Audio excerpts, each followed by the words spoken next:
We've all seen pictures like these, children being held by their military mom or dad returning from conflicts overseas. For these brave men and women, the war is over, but for some, coming home can be a whole new battle.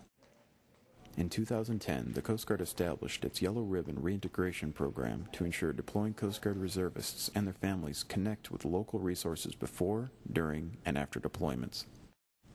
These resources are especially important during the reintegration phase that occurs months after the members return home.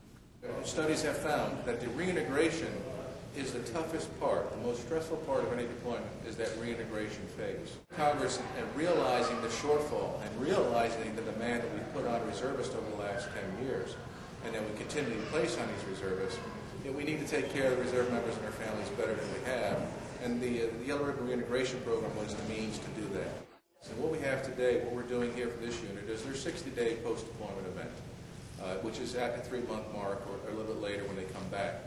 And here we're trying to reach out again to the families and to the members to see how they're doing at this point.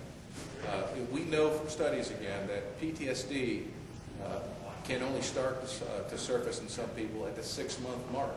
So even that far out after coming back, people are just showing signs of PTSD. And that's why it's a continual process. We don't want to just say, you're back, you're healthy, thank you. Now we're saying you're back, we want to take care of you, we want to make sure that you and your family are okay 6 months down the road at a minimum.